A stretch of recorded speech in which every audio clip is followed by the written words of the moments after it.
Queridos amigos, que alegria mais uma vez estar com a sua companhia pela nossa TV A Caminho da Luz. O programa Estudando as Obras de André Luiz, o magnífico livro Libertação. A nossa gratidão por você estar conosco, pela sua audiência, pelas mensagens que eu e o nosso querido André Luiz recebemos. É muito gratificante tudo isso. Estamos indo para o final desse livro, já hoje estaremos estudando, fazendo o primeiro programa do capítulo 17º, Assistência Fraternal. Esses últimos capítulos, todos eles estão divididos em 2 programas para que possamos aí destrinchar melhor todo esse material que André Luiz traz para todos nós. Antes disso, de começarmos o nosso programa, André, tudo bem com você? Tudo bem, querido Sérgio. Que honra, que privilégio, que alegria em podermos fazer parte deste estudo. Quanto aprendizado tem trazido para o meu espírito, quantas reflexões, quantas visões diferentes estou tendo hoje com esta releitura, com este estudo que estou efetuando para apresentar para os amigos da TV A Caminho da Luz. Rogo a Deus, o nosso Pai, e a Jesus, o nosso Mestre Maior, que nos abençoe neste programa, que possamos ser inspirados e sermos fiéis à descrição do Espírito de André Luiz. E saudamos carinhosamente aos nossos telespectadores que com tanto amor, com tanto carinho, têm acompanhado a TV A Caminho da Luz. Nós vamos iniciar o capítulo 17º, Assistência Fraternal. No segundo dia de serviço espiritual definitivo, na tarefa de socorro a Margarida, nossa movimentação aureolava-se de sublime entusiasmo no santuário doméstico, que novamente se revestia das doces claridades da paz. A casa transformou-se. Desde a véspera, Saldanha e Leôncio eram os primeiros a pedir instruções de trabalho. Então nós gostaríamos aqui de referir que a casa mudou não foi apenas pelo esforço dos encarnados, não. Não foi pela fé de Margarida, que até então ela não tinha, não foi pela ajuda de Gabriel. Aqui nós vemos que a melhora ocorreu muito mais no âmbito espiritual do que mesmo com a participação dos encarnados. Foi o trabalho silencioso de Gúbio, foi envolvendo Saldanha, depois Leôncio, depois Gaspar, ajudando aqueles ovoides que estavam espalhados ao longo do corpo de Margarida. Então nós começamos a ver que essa modificação ocorreu a partir do momento em que ela sim demonstrou uma vontade de melhora, aceitou a recomendação daquele psiquiatra que recomendou a Gabriel que levasse a um templo espírita. Lógico que tudo isto ajudou. E aqui mostra muitas vezes a ingratidão que nós temos com os amigos espirituais. Porque às vezes eles são tão generosos conosco e nós acreditamos que fazemos tudo, resolvemos tudo e na prece sequer lembramos de agradecer a esses trabalhadores invisíveis que muito fazem por nós na casa espírita, na nossa família, no nosso trabalho, naquelas noites em que estamos aflitos, preocupados, e quando elevamos o nosso pensamento, fazemos uma prece, independente da religiosidade, se é espírita, católico, se é muçulmano, se é cristão, não importa, elevando o pensamento, a espiritualidade está sempre pronta para nos ajudar. Às vezes não sai do modo que imaginamos, mas quando temos uma visão maior, percebemos que é um modo muito importante de auxílio frente às nossas necessidades. Continua a leitura. Teimavam em dizer que os adversários do bem voltariam à carga. Conheciam a crueldade dos ex-companheiros e, porque muitos apaniguados de Gregório viriam fiscalizar a normalidade do processo alienatório da esposa de Gabriel. Gúbio começou por traçar expressivas fronteiras ao redor da casa, mantidas dali em diante sob a responsabilidade dos colaboradores que Sidônio nos cedera por gentileza. É importante a gente ir parando de tópico em tópico, porque senão a gente às vezes lê um pedaço muito grande e deixa passar alguns pormenores que é importante, não é? Então André Luiz, vamos lembrar que no dia anterior ele estava acompanhando a casa de Silva. Então agora pela manhã ele retornou para a casa de Margarida. Já era o segundo dia que a casa de Margarida estava em paz. Os ovoides já haviam sido desligados da sua cabeça. Aquele outro Gaspar já tinha sido atendido e levado para um centro socorrista. Então percebeu que o ambiente já estava um ambiente fraterno. E tanto Leôncio quanto Saldanha, que estavam comandando essa operação, agora pergunta a Gúbio: e agora? O que nós vamos fazer? Continua Gúbio a dizer: olha, não vamos esmorecer, porque nós ainda vamos sofrer o ataque, porque é normal que Gregório mande alguns fiscais para fiscalizar se realmente Margarida está sofrendo como devia sofrer, se o processo está correto. E nós vemos também que Gúbio, num determinado momento, começa a traçar um plano. Sidônio, que é aquele mesmo, que é o mentor espiritual daquele centro familiar na casa de Silva, se propôs a arrumar alguns trabalhadores do bem para fazer um cerco em volta da casa, para que eles pudessem ter proteção. Então vamos acompanhando quando a espiritualidade amiga vê oportunidade de socorro, vamos percebendo o quanto esse socorro vem. Também existe, num determinado momento, o mérito de Gabriel e de Margarida, desde que eles aceitaram ir naquela casa espírita familiar, porque foi ali que eles aceitaram ajuda. Então, por isso, Jesus disse: batei, abrir-se-vos-á, pedi e obtereis. Então, vamos dar continuidade na leitura. Enquanto aprestávamos a defensiva, o jovem casal louvava a alegria que lhes retornara aos corações. Margarida sentia-se leve, bem disposta, e rendia graças ao Eterno pelo milagre com que fora contemplada. O esposo formulava 1000 promessas de trabalho espiritual, com o júbilo do neófito embriagado de sublime esperança. De nosso lado, porém, as responsabilidades passaram a crescer. Atendendo às determinações de Gúbio, Saldanha dirigiu-se ao interior da casa e trouxe, por influência indireta, velha serva encarnada, que espanou móveis, bruniu adornos e abriu as janelas, dando passagem a vastas correntes de ar fresco.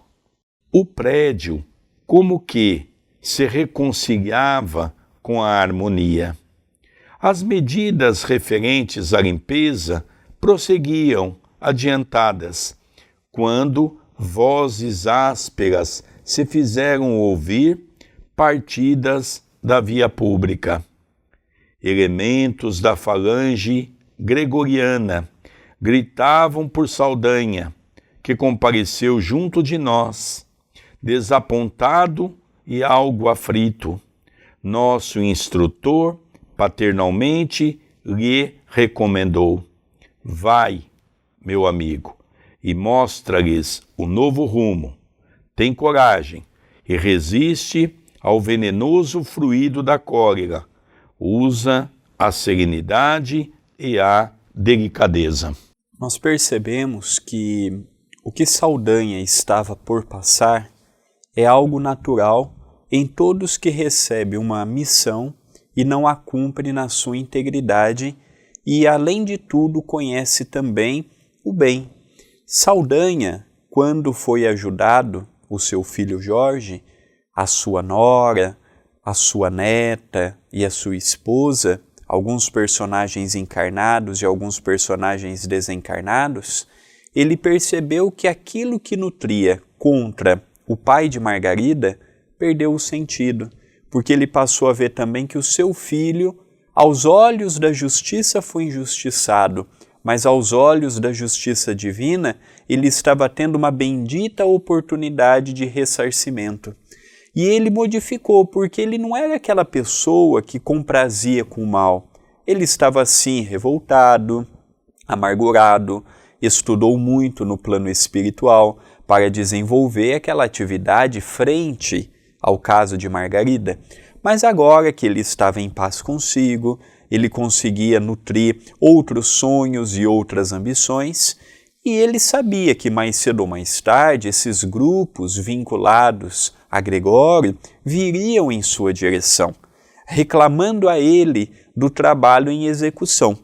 E Gúbio, após a transformação de Saldanha, passou a ser um benfeitor também para Saldanha, sempre com palavras justas, palavras esclarecedoras, palavras reconfortadoras. E nesse momento Gúbio diz: olha, vai, Saldanha, é melhor você já encarar de uma vez do que protelar para o amanhã. Aí eles vão embora hoje, amanhã eles retornam, eles vão embora amanhã, no outro dia retornarão. Encara de uma vez, mostra o caminho que você decidiu. Nós estamos contigo, você não está sozinho. Resista firme. Muitos pensamentos contrários virão, de ódio, de raiva, de desequilíbrio, mas aguente com serenidade, aguente com paciência. É preferível encarar a dificuldade agora de frente do que postergarmos e depois termos a necessidade de desprendermos uma força ainda maior. Então vai e encare. E a partir daqui nós vamos ver esse desenrolar da história envolvendo Saldanha e os seus antigos companheiros de trabalho espiritual. Aqui também eu gostaria de elencar alguns pontos importantes, não é? Veja, até então, antes de Margarida ser socorrida, o grupo gregoriano tinha acesso àquela casa com muita facilidade. Eles entravam, eles saíam, eles fiscalizavam, enfim. O que passou a ocorrer? A partir do momento em que nós vemos o socorro espiritual, a transformação de Saldanha, a transformação de Leôncio, nós começamos a perceber que alguns momentos da leitura, Saldanha demonstra a sua preocupação. Eles vão me aprisionar, eles vão me torturar por eu não ter cumprido com as minhas funções. Gúbio diz: fique tranquilo, mantenha-se o coração sereno. Bom, as coisas começaram a se modificar. São detalhes que às vezes a gente lê, a gente não apercebe. O quarto de Margarida ficava o tempo todo com a janela fechada. Era um quarto sujo, porque a empregada não tinha como entrar na casa para limpar. Era um quarto nos padrões que os espíritos inferiores gostam. Aqui já começa, André Luiz percebeu uma mudança. Margarida já sai do quarto para caminhar um pouco, o quarto é aberto, a mulher espana os móveis, varre o chão, limpa a cama, já começa a dar um outro ar de limpeza. E agora os amigos de Gregório, a sua falange, já não tem mais acesso à casa. e eles começam a gritar do lado de fora. Eu queria fazer um comparativo com o culto do Evangelho no lar. Há muitas pessoas que no atendimento fraterno, há muitas pessoas que mandam mensagem dizendo: Sérgio, a minha casa é um inferno, a minha casa é uma brigaiada, a minha casa ninguém se entende. E a gente sempre orienta o culto do Evangelho no lar. E as pessoas começam a fazer e dizem assim: olha, minha casa melhorou muito, o nosso relacionamento melhorou. É natural. Você convidou Jesus para entrar na sua casa e você conseguiu tirar aqueles espíritos perturbadores. Eu fico imaginando essa cena quando André Luiz descreve que aquele grupo aos gritos ao portão da casa, diante do mundo espiritual, começa a gritar: Saldanha, Saldanha, venha ter conosco. Eles já sabiam que Saldanha havia se transformado. Mas nesse momento Saldanha tem medo. Porque Saldanha sabe o poderio do grupo de Gregório.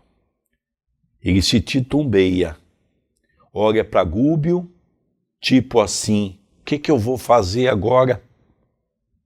Gúbio diz: vamos enfrentar agora. Saia, nós vamos juntos e você vai conversar com eles e explicar com o coração aberto que você se transformou e que você não quer mais perseguir ninguém. Então a gente começa a ver que agora Saldanha está diante daquela situação que todos nós enfrentamos quando fazemos o mal e quando um dia teremos que nos deparar com o mal que nós cometemos. Vamos continuar a leitura? Saldanha estampou na fisionomia perceptível gesto de reconhecimento e avançou na direção dos recém-chegados. Uma das entidades de horrível semblante, de mãos à cintura, gritou-lhe irreverente: então, que houve aqui? Traindo o comando? O interpelado, que os últimos sucessos haviam alterado profundamente, respondeu humilde, mas firme: meus compromissos foram assumidos com a própria consciência e acredito dispor do direito de escolher a minha rota. Ah, disse o outro sarcástico, tens agora o direito? Veremos. E tentando insinuar-se de maneira direta, clamou: deixa-me entrar. Não posso. Esclareceu o ex-perseguidor. A casa segue noutra direção. O interlocutor lançou-lhe um olhar de revolta insofreável e indagou estentórico: onde tens a cabeça? No lugar próprio. Não temes, porventura, as consequências do gesto impensado? Nada tenho de que penitenciar-me. O visitante fez carantonha de irritação extrema e aduziu: Gregório saberá. E retirou-se acompanhado pelos demais. Então pudemos observar que Saldanha, já transformado, já revigorado, com novas forças, com novos entendimentos, vai até aquele grupo. Mas Saldanha também mantém uma distância. É natural que Saldanha, compreendendo a força daquele grupo e não subestimando os antigos companheiros, toma toda a previdência, a cautela necessária. Mas ali responde o diálogo, que naturalmente foi maior do que este foi o que Emmanuel autorizou André Luiz a colocar, não foi apenas esse diálogo de 2 minutos de leitura, mas aqui rapidamente nós captamos a ideia. Então, primeiro ele pergunta se Saldanha estava ciente do que ele estava fazendo. E Saldanha, humildemente, sereno, diz: sim, estou ciente. E estou procurando imprimir uma nova rota para a minha jornada.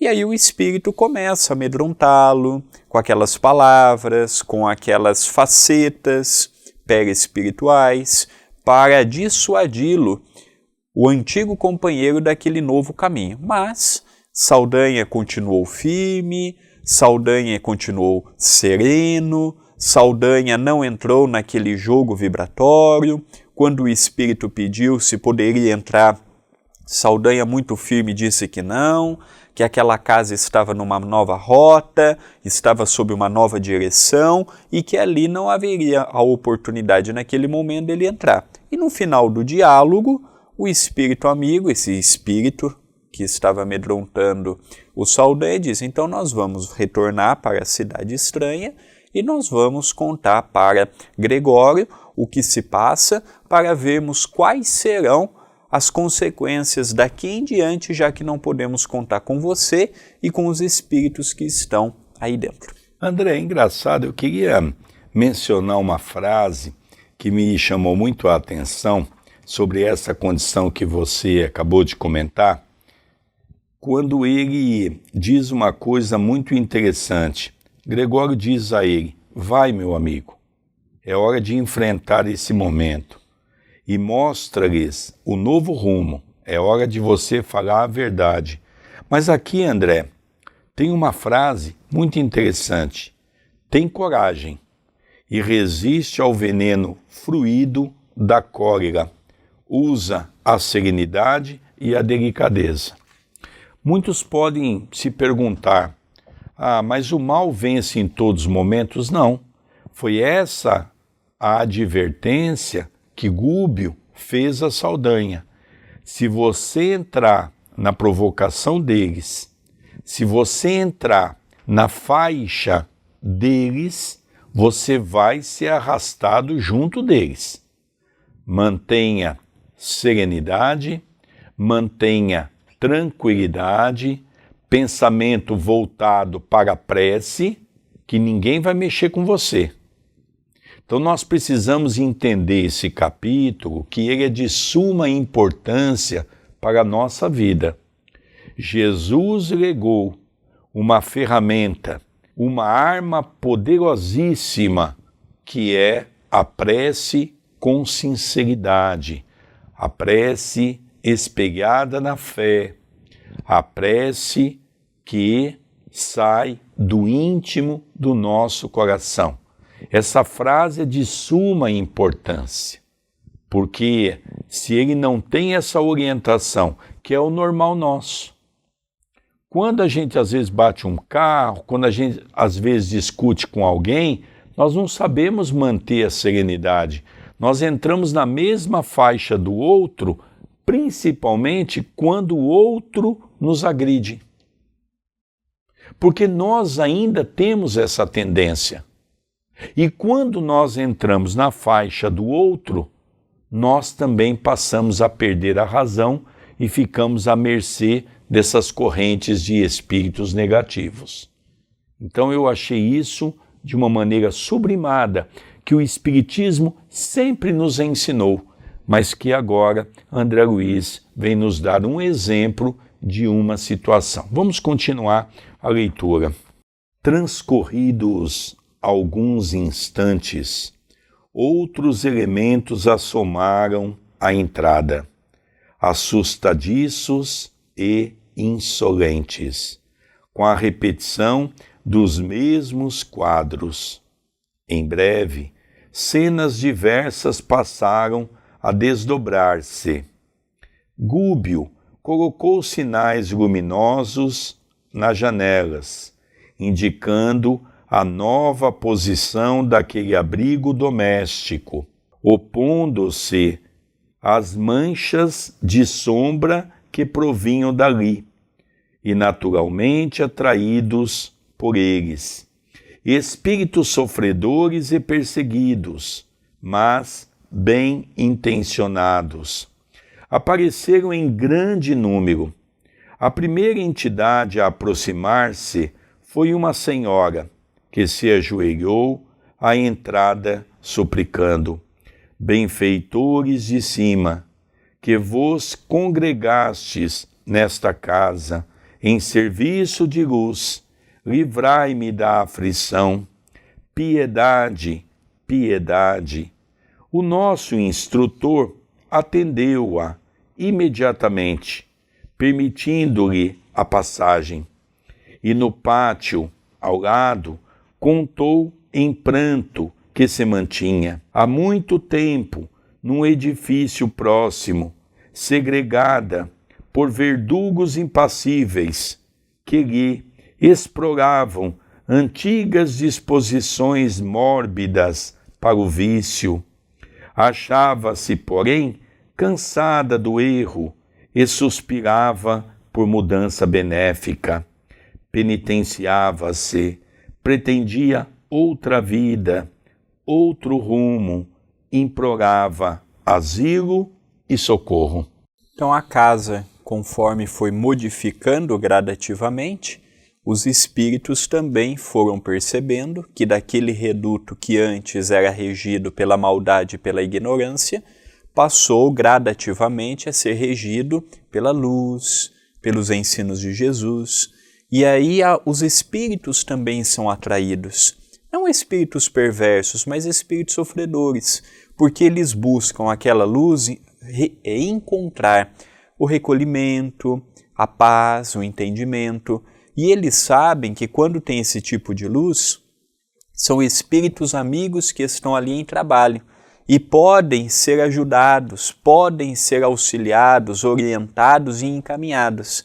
Então foi o caso dessa senhora que nós estamos vendo há pouco, que entrou lá com muita humildade, num grande caso de perturbação, abrindo seu coração mediante as suas lutas íntimas, aos seus problemas. Gúbio perfeitamente permitiu a sua entrada, ouviu, conversou, orientou, encaminhou, que é o trabalho daqueles espíritos generosos que já conseguem amar ao próximo como amam a si mesmo, conseguem fazer pelo próximo em tamanho menor o que Jesus fazia em tamanho extraordinário. É interessante, né? Quando a gente ouve, por exemplo, André Luiz descrever que Gúbio, quando percebeu que eles iriam atirar dardos negros, que são energias negativas, Gúbio foi logo colocando nas janelas uma luminosidade. Me faz lembrar aquela história de Francisco Cândido Xavier, quando ele fala, por exemplo, da importância do culto do Evangelho no lar. Ele dizia que quando nós fazemos o Evangelho numa casa, todo o quarteirão é beneficiado com as vibrações daquela casa. Então agora nós percebemos que as coisas vão se encaixando, né, André Luiz? Veja, conforme a casa foi ficando iluminada, o palco foi servindo para outro trabalho. Não mais aquele trabalho de perseguição, aquele trabalho de revolta, aquele trabalho de espíritos malfazejos, mas foi transformada para um recanto de espíritos que viram a luz e vieram buscar o quê? Auxílio, conforto, proteção. Então começa aqui a mudar todo esse contexto. O Chico dizia que quando é feito o culto do Evangelho no lar, num apartamento, de um prédio de 16 andares, por exemplo, todos os apartamentos são beneficiados com a luz que se sai daquele ponto, daquele apartamento.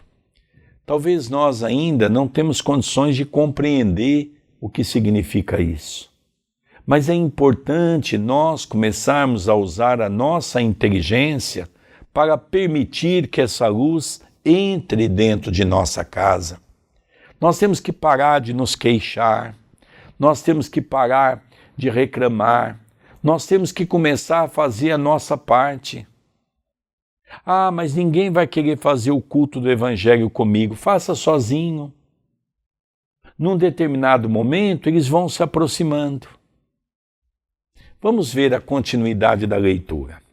O orientador consolou-a, bondoso, e prometeu-lhe amparo. Logo após, surgiram 2 velhos, rogando pousada. Ambos haviam desencarnado em extrema indigência num hospital. Revelavam-se possuídos de imenso terror. Não se conformavam com a morte. Temiam o desconhecido e mendigavam elucidações. Padeciam de verdadeira loucura. Curiosa dama compareceu pedindo providências contra espíritos pervertidos e perturbadores que, em grande broco, lhe não permitiam aproximar-se do filho, instigando-o à embriaguez. Outra veio solicitar recursos contra os maus pensamentos de um espírito vingativo, que lhe não dava ensejo à oração.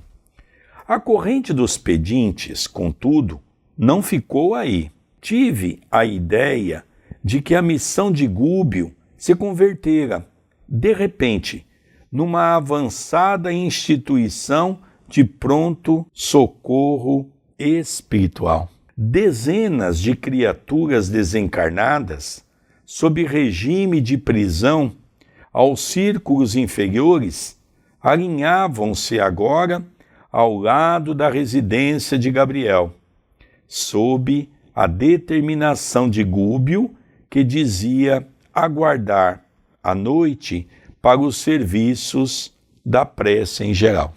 O trabalho de Gúbio, ele foi crescendo, proporcional à missão em que eles se encontravam. Foi um trabalho muito árduo, em que quando ele assumiu com Matilde essa responsabilidade, ele estava ciente de que muitos outros adjacentes poderiam se beneficiar daquele projeto, como foi o caso dos malfeitores de Margarida. Todos eles diretamente receberam o apoio de Gúbio, e agora que esta casa estava vibrando o amor, vibrando a caridade, vibrando em outra faixa vibratória oposta do que estava alguns dias atrás, o que isso fez? Atrair muitos espíritos. E nós já percebemos que uma casa pode ser um pronto-socorro. Nós vimos no livro Os Mensageiros, que é o segundo livro que estudamos, da série de André Luiz, em que fala de uma viúva, mãe de 5 filhos, em que o seu marido estava trabalhando no plano espiritual e aquele lar havia se convertido num pronto-socorro para a espiritualidade. Então não é apenas um centro espírita, uma igreja evangélica, uma igreja católica, um templo muçulmano, um templo budista, uma tenda umbandista, que podem se tornar um foco de luz da espiritualidade. Muitos lares com pessoas humildes, não humildes fisicamente falando, financeiramente falando, mas humildes nas suas devoções, recebem sim o amparo da espiritualidade. Nesse caso, é provisório, não será permanente, mas existem muitos casos, como já vimos naquele livro que eu mencionei há pouco, que ali era um pronto-socorro permanente da espiritualidade amiga. E também, André, que nós vamos ver que é uma tática do plano espiritual. Esses espíritos sofredores foram trazidos também para ficar à porta da casa, exatamente porque já não havia mais aquele cerco. E, logicamente, Gúbio previa que os emissários de Gregório iriam vir em peso, que é o que nós vamos ver agora. Só que Gúbio diz, olha, não vou poder atender todos nesse momento, vamos todos acumular-se por aqui.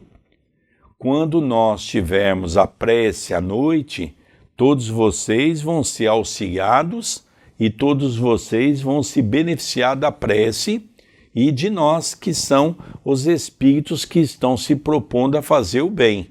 Lógico que eles estavam ali montando não é? Um grupo de pessoas que iriam também dar continuidade, mesmo no cunho do sofrimento, à proteção daquela casa. Isso é uma tática importante que a espiritualidade usa. Vamos ver agora o que aconteceu. Antes, porém, que o dia expirasse, começaram a surgir vários elementos da falange de Gregório, afirmando-se dispostos à renovação de caminho. Procediam da própria colônia que visitáramos, e um deles, com grande assombro para mim, foi claro na enunciação dos propósitos de que se achava inspirado. Salvem-me dos juízes cruéis, suplicou, emocionando-nos pela inflexão de voz. Não posso mais, não suporto, por mais tempo, as atrocidades que sou constrangido a praticar. Soube que o próprio Saldanha se transformou. Eu não posso persistir no erro. Temo a perseguição de Gregório, mas, se é necessário arrostar as maiores dores, enfrentá-la-eis de bom grado, preferindo-lhes o golpe fulminatório a regressar. Ajudem-me, aspiro a nova estrada com o bem. Apelos como este foram repetidos muitas vezes, enfileirando os sofredores de intenções nobres e retas que nos alcançavam. No vasto recinto de que dispunhamos, nosso instrutor recomendou que eu e Eloy nos colocássemos à disposição deles, ouvindo-os com paciência e prestando-lhes a assistência possível, a fim de se prepararem mentalmente para as orações da noite. Então aqui, André, nós percebemos que Gregório mandou uma nova equipe para a porta. Mas quando a equipe chegou à porta, ele já não estava na cidade estranha, onde eles eram, de uma certa forma, escravos. Ali eles estavam na crosta, ou seja, eles estavam ao lado da crosta, no mundo espiritual. E eles então perceberam que aquela vida que eles estavam levando não era uma vida digna. E quando eles souberam da transformação de Saldanha, humildemente um se prostou perante Gubo e diz: eu também quero receber ajuda.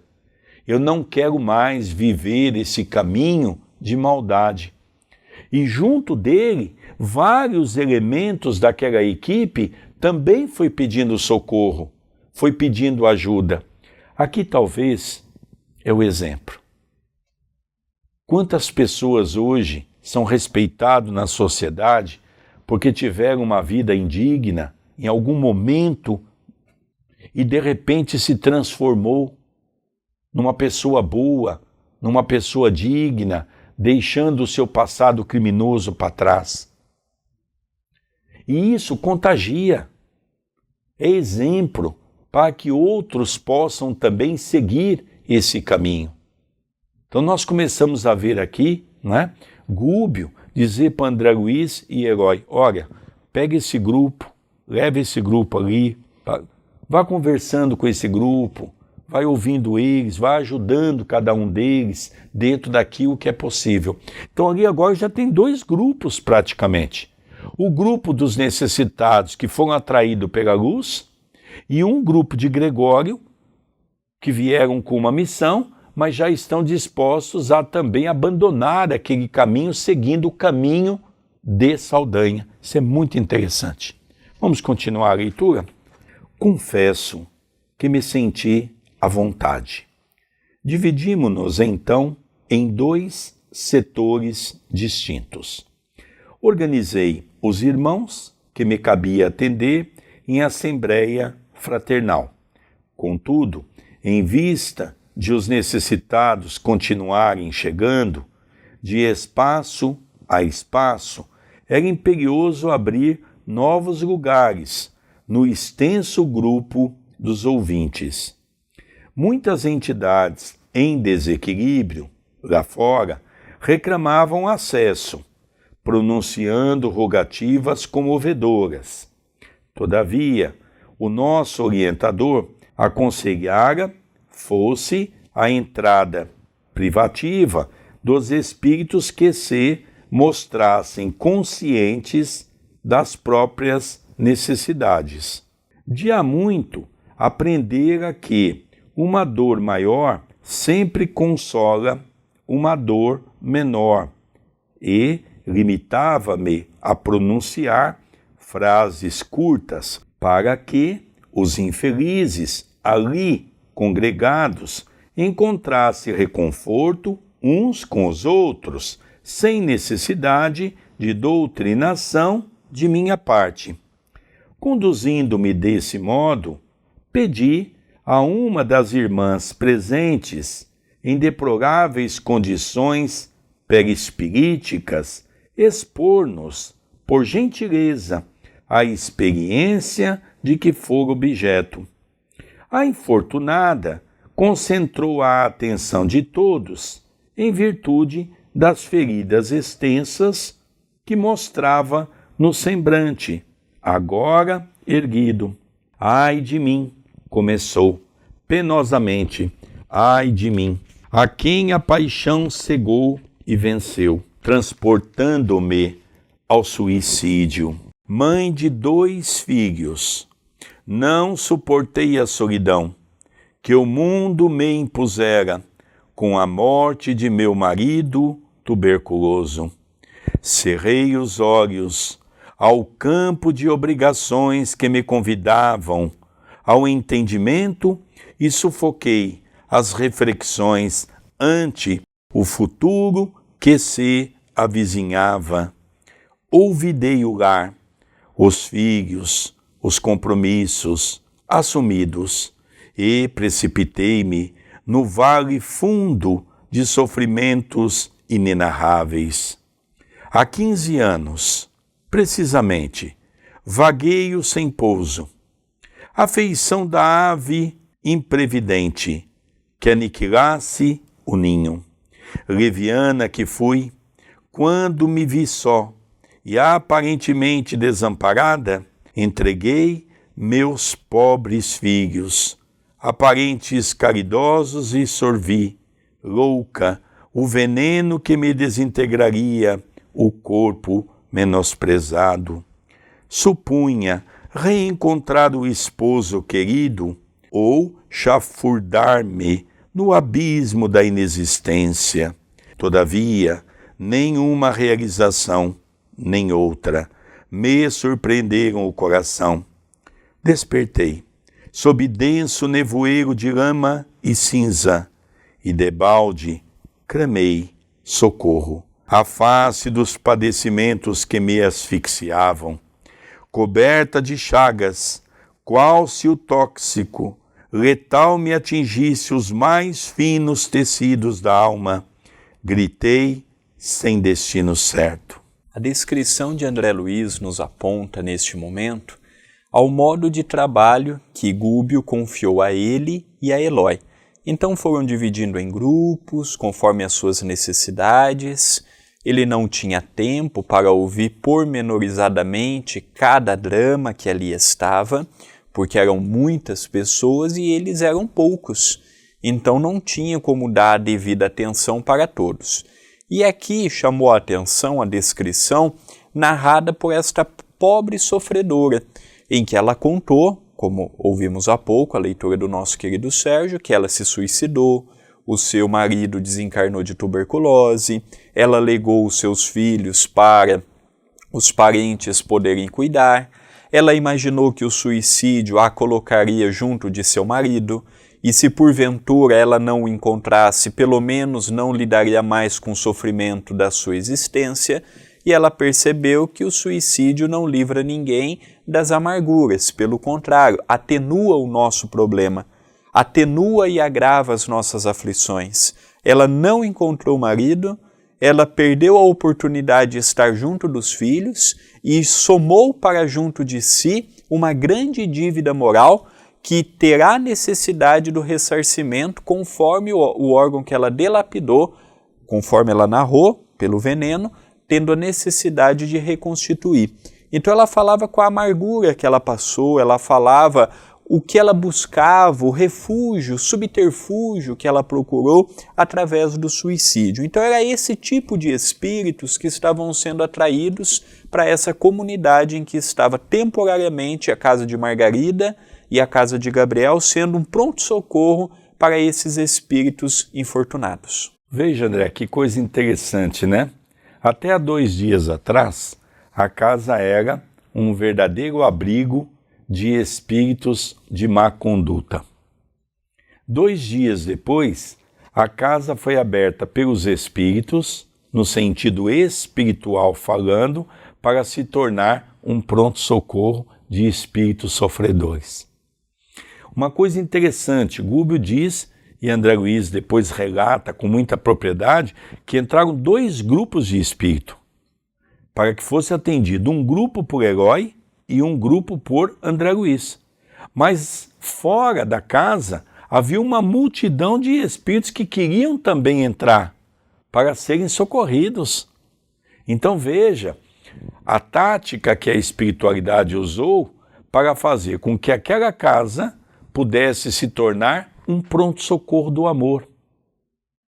Aquela casa ia ter prece elaborada pelo plano físico, que era muito difícil até, porque a maioria daquelas pessoas não tem crença, mas aquela casa seria compartilhada com as vibrações espirituais para a sua autodefesa. Lógico que nós vamos ver Silva envolvido nesse processo da parte física, junto com Sidônio, o seu benfeitor espiritual, que está ajudando Gúbio nesse momento para manter o elo de ligação entre os 2 planos da vida. Essas histórias são muito emocionantes. Vamos continuar a leitura. A essa altura, porque a emotividade lhe interceptasse a voz, interferi perguntando de modo a fixar o ensinamento. E não conseguiu retornar ao santuário doméstico? Ah, sim, fui até lá. Informou a interpelada, tentando dominar-se. Mas, para acentuar minha angústia, o toque de meu carinho nos filhos amados, que confiara aos parentes próximos, provocava-lhes aflição e enfermidade. As irradiações de minha dor lhes alcançavam os corpos tenros, envenenando-lhes a carne delicada, através da respiração. Quando compreendi que a minha presença lhes inoculava pavoroso vírus fluídico, deles fugi aterrada. É preferível suportar o castigo de minha própria consciência, isolada e sem rumo, que infligir-lhes sofrimento sem causa. Experimentei o medo e horror de mim mesma. Desde então, perambulo sem consolo e sem norte. É por isto que venho até aqui, implorando alívio e segurança. Estou cansada e vencida. Convença-se de que receberá os recursos que preteia, por intermédio da prece. Esclareci, prometendo-lhe a colaboração eficiente de Gúbio. A pobrezinha sentou-se, mas calma, e reparando que um dos irmãos presentes buscava salientar-se, no intuito de relatar-nos a experiência de que era vítima, roguei atenção em torno das palavras que pronunciaria. É interessante quando esta mulher, em aflição, é perguntada por André Luiz: você tem tido acesso ao seu lar? Tem tido contato com os seus filhos? E aqui nós vemos que apesar dela ser um espírito em sofrimento, pelas escolhas que ela fez quando esteve reencarnada, ela apresentava uma lucidez espiritual, o que não é habitual em muitos casos narrados como este. Ela percebeu que quando ela chegava na sua antiga casa, perto dos seus familiares, o que acontecia? Ela passava aquela sensação que ela tinha para eles. Eles ficavam enfermos, agitados, preocupados. Por isso que o Espiritismo nos ensina a não evocarmos pelos familiares mortos, como as religiões tradicionalistas nos ensinam, por exemplo. Olha, peça pela sua mãe que já morreu, ela há de te ajudar. Peça pelo seu pai, peça para o seu avô. Isso é um perigo, porque às vezes eles estão nessa condição e aí eles são atraídos para a nossa casa e nós começamos a sentir o desequilíbrio deles, a enfermidade deles. Então ela percebeu que conforme ela ia, ela estava atrapalhando. E ela assumiu a responsabilidade. Ela não culpou Deus, ela não culpou o próximo, ela falou, eu tomei o veneno, eu poderia ter feito diferente, eu agi de modo precipitado e equivocado. Então eu preferi me ausentar do antigo lar do que eu continuar lá, eu atrapalhando aqueles que eu amo, eu passando as minhas enfermidades geradas pelo meu desequilíbrio. Isso é uma raridade. A maioria dos espíritos que estão na mesma condição narrada aqui, e isso nós temos muitos depoimentos na desobsessão, o que ocorre? Eles permanecem na casa, eles sabem que estão prejudicando, eles favorecem aqueles que eles tiveram e possuem afinidade, eles prejudicam aqueles familiares que não têm afinidade, mas acham que estão certo. E quando são levados para uma mesa mediúnica e passam a receber o esclarecimento, a maioria tem que ser forçado a sair de casa, porque se puder, por opção deles, eles continuam. E quando nós falamos, mas você está prejudicando, eles relutam. Eles olham as imagens, eles acompanham as falas que eles tiveram, mas eles não aceitam que eles estavam equivocados. Então me chamou muita atenção dessa mulher, porque ela catalogou em si, ela catalogou para a sua própria consciência que ela estava prejudicando a si e aos seus. Enquanto ele está prejudicando a ela, não há problema algum. Mas ela percebeu também que o seu sofrimento estava prejudicando o próximo. E ela disse, não, eles não merecem pagar por uma conta que é única e exclusiva minha. Aqui, André, nós vamos ver uma coisa também que é uma característica um pouco diferente quando nós falamos de um caso de um suicídio. Porque nesse caso, ela não suportou a ausência do marido que desencarnou por uma tuberculose. Então ela se preocupou em pegar os filhos, dividir os filhos naqueles parentes mais atenciosos com aquelas crianças para que pudesse haver realmente um cuidado especial, porque na cabeça dela, ela se suicidando, ela iria viver ao lado do marido. Quando ela chega ao mundo espiritual, ela percebe que o sofrimento foi atroz, nada daquilo aconteceu. E é interessante, quando André Luiz pergunta se ela havia ido à casa visitar os filhos, ela diz uma coisa muito interessante, ela diz, olha, quando eu me aproximo dele, ou deles, eu passo a eles um vírus fluídico.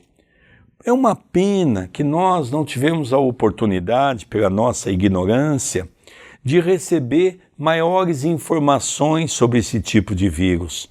Porque estamos aí com o vírus também, que a ciência está tentando encontrar uma cura, não se acha a procedência desse vírus, se fala disso, se fala daquilo, mas efetivamente ninguém tem a condição de explicar a procedência desse vírus. Mas é importante que já na década de 40, os espíritos vêm falar para nós de vírus desconhecido pela ciência humana, mas vírus que provocam verdadeiras sequelas para aqueles que ficam. Ela cita que quando ela aproxima deles, de tal maneira, eles ficam doentes. Eles são contaminados. Olha que coisa interessante. É só para nós fazermos uma meditação nesses momentos que nós passamos do Covid-19. Lembramos que este é o primeiro vídeo, o primeiro programa do capítulo 17. O próximo programa será a continuidade do estudo desse capítulo. Quem está nos acompanhando pela primeira vez, é sempre bom lembrar que esse é um livro sequencial. Um capítulo depende do outro para o seu entendimento. Então, quem está nos acompanhando a partir deste vídeo, nós convidamos também a acompanhar os vídeos anteriores que já estão disponíveis aqui no canal da TV A Caminho da Luz, na playlist do estudo do livro Libertação, desde o prefácio de Emmanuel até esse presente momento. Lembramos também que o YouTube da TV A Caminho da Luz é um canal monetizado, por isso que quando você inicia um vídeo, sempre tem uma propaganda. O que isso significa? Que a TV recebe do Google algumas somas que podem ajudar o próprio canal economicamente falando. Então, quanto mais visualizações nós tivermos, quanto mais likes nós tivermos, quanto mais compartilhamento nós tivermos, quanto mais inscrições nós possuirmos, mais pessoas poderão conhecer o canal, assistir o canal e gerar receita para o canal, para continuarmos com esse projeto de difundir o Espiritismo pela web. Então você que ainda não deixou o seu like, o seu comentário no vídeo, deixe, que são muito importantes. Mas pedimos também que você compartilhe e que você se inscreva. Se você já fez os dois, convide os seus amigos, os seus familiares, ajude a chegarmos a mais pessoas, a mais corações, a unirmos, não em torno do que o André ou o Sérgio está falando, não, mas em torno desta mensagem renovadora que tanto nos esclarece e nos ensina.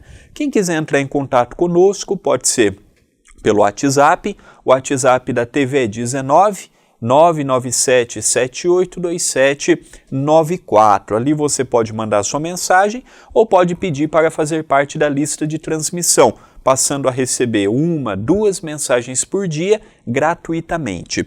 E hoje elegemos o livro Passos de Luz, o livrinho que você está vendo na sua telinha. É um livro no formato de bolso, é um livro para o dia a dia, é um livro para o Evangelho no Lar, é um livro para oferecermos para um amigo, é um livro para meditarmos no dia a dia. Todo o valor da edição pertence ao Centro Espírita Perdão, Amor e Caridade. Então, quem tiver adquirido um livro está ajudando automaticamente ao Centro Espírita. Você pode adquirir o livro pela loja virtual, loja-acaminhodaluz.com.br. Queridos amigos, nós vamos encerrando mais esse programa da TV A Caminho da Luz, que é Estudando as Obras de André Luiz, o livro Libertação. Um beijo no seu coração e até o próximo programa. Até o nosso próximo programa.